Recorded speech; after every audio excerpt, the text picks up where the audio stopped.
What's up, mamas? Welcome back to the Mom Mix, where motherhood meets mixtape memories and grown woman realness. I'm your host, Sabrina. Today's track is inspired by one of the most soul-stretching songs ever, Kawapale's Closer. So this episode is called Closer to Peace, sometimes. Because let's be honest, peace isn't always a place where we live. Sometimes it's a place where we visit. Sometimes it's a goal that we whisper when the house is finally quiet, right? We're talking about growth, healing, and becoming a better mom today.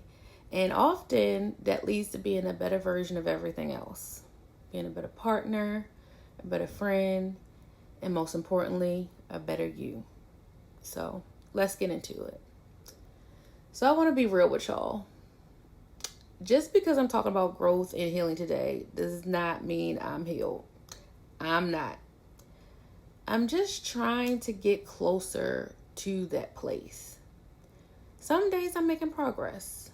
Other days I'm just trying to breathe through the chaos. But believe, I think peace is possible. Not perfect, but possible. It's an ideal. Something we aim for. I think everybody should have ideals, right? Now let's break it down. What is growth really? Growth isn't just about productivity or reading self-help books. Those are good. It's about internal work. It's shifting from reacting to responding. It's choosing a new way of being, even when the old way just feels easier. And that change, it often starts in motherhood. That mirror is brutal, but it's honest. So let's talk about some signs that, you're actually growing. Okay? So the first one, you're starting to take accountability. Even when it's uncomfortable, taking accountability doesn't always mean admitting fault. And I fall into that because I don't want to take fault sometimes. But sometimes it's just meaning owning your own reaction. You stop saying, that made me mad. And maybe you could say, I allowed that to get to me. That's a big shift. It's grown-up stuff. And I could start doing that. For me, it looked like realizing I couldn't keep blaming exhaustion for snapping on my family members. Was I tired? Yes. But I hadn't given myself time to reset, so everything spilled over. Okay, so the second one is you're no longer entertained by the same cycles. But let's be real. The back and forths, the silent treatments, the emotional tug of war. At some point, your peace becomes more valuable than being right or wrong, or proving a point. I started noticing that, I was turning down conversations when I felt like arguments in disguise. I just avoided them. That's when I knew something was shifting. Some people try to still bait me, but I try to ignore them. The third one, you start craving stillness, not just silence. Silence is just no sound. Stillness, that's like inside. That's when you can sit with yourself and not spiral. So when your day isn't full of noise and you're not reaching for your phone to fill every gap, that kind of quiet, that's peace knocking. And it doesn't mean that your life is calm. It just means that you're learning how to center yourself, even in the chaos. I haven't gotten there yet, but I'm working towards it. But here is the truth, mamas. Nothing gets accomplished through yelling. And yet, for me, old habits die hard. I was yelling a lot last week. Sometimes I catch myself raising my voice and instantly I feel regret. Not because I was wrong, but because I know there's a better way. Or maybe I just don't have the tools to figure out what's the better way. I might feel like there's a release in the moment, but all it really does is turn the volume up on the chaos. And yet I still catch myself raising my voice over and over again because old habits don't disappear overnight. Growth takes time and peace. That takes practice. And that brings me to this week's mixtape memory. So I want to talk about a time that I thought I was doing gentle parenting, okay? So, now listen, when you first hear about it, like on Instagram and all the things. It sounds beautiful. Gentle parenting says we should lead with empathy, validate feelings, create space for open dialogue and communication. And I'm not against any of that. In fact, those parts are necessary. Our generation is working hard to break cycles. We don't want to parent from fear or control. We want connection, trust, and respect. But here's the truth. It's not always practical. And our parents probably weren't crazy for doing some of the things they did. But especially not when you're overwhelmed, under-supported, or trying to discipline a toddler who just threw their applesauce at the ceiling. Again, and then while your teen is upstairs rolling their eyes or blasting music on 100.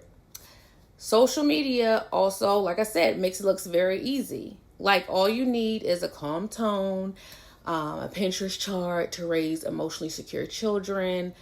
But what they don't show you is the 45 minutes it takes to get your child to put their shoes on, because gentle parenting means we don't rush them. What they don't post are the moments when your toddler is yelling or your teenager is arguing and you're sitting there trying to breathe through it, or you're crying through it. But all you really want is some quiet and a locked bathroom door. They don't tell you that some kids don't respond to softness, not because they're bad, but because they are bold, strong-willed, opinionated, and sometimes no amount of "I understand you're frustrated, baby" is gonna cut through that. And that is the best children. I've tried it, the calm voices, the eye level talks, the peaceful negotiations, and guess what? My kids ignored it. They straight up kept doing what they wanted, and then I felt like I was failing. Maybe I wasn't doing gentle parenting right enough. But the truth is, it's not always about the method. It's about the moment.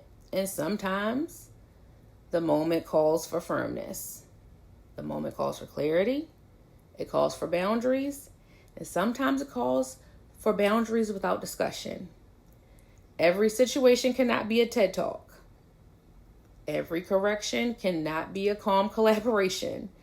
And sometimes mommy has to make that call and daddy has to make that call. And that does not mean I'm abandoning empathy. It means I'm leading with strength and intention. So what I like to say is we're trying to blend in this house. Gentle when it works, direct when it's needed. And that balance, that's peace too. That's love as well. And that's good parenting, I hope. Now it's time for side A, side B, where we flip the record and compare two sides of one reality. All right, side A this week is getting closer to peace. This side is choosing to walk away from conflict instead of escalating it. It's protecting your peace like it's your job. It's modeling calm for your kids, even when you're anything but calm inside. Side A is knowing that your presence has power, and so does your silence. Side B is getting stuck in the drama. This side is always ready for war, even in your own home. It's assuming the worst. It's replaying the arguments in your head. It's letting small triggers start big problems. You can live there for years and not even notice the weight is putting, is putting on your shoulders. Side A takes work. Side B takes over. You get to choose which side plays loud in your life. So whether you choose living on side A, or choosing peace, or protecting your energy, or stuck on side B, knee deep in chaos, just trying to survive the day, just know we've all been there on both sides. The key is recognizing when it's time to flip the record. This week's Mind Bars, 15 seconds of real talk to keep it all the way honest. Here's your Mind Bars for the week. You can't create your peace in your home if you won't make peace in your heart. And I mean that. The peace you crave externally has to start internally. Otherwise, you're just managing messes and calling it normal. I'm trying to create peace in my heart. My goal is to be inspirational to my mamas and to me too. Whew. Closer to peace sometimes is really about the pursuit, that deep desire to be a little better today than you were yesterday, to speak softer, love louder, and grow even when it's uncomfortable. You're not broken, you're becoming. You're healing, even if it doesn't always look like it. If this episode spoke to you, share it, post it on IG, tag at the Mom Mix, and let me know your biggest aha moment. And don't forget to follow or subscribe so the next track hits your feed first. Until next time, take care of you. Give yourself grace. And remember, you're getting closer to peace, mamas. Bye.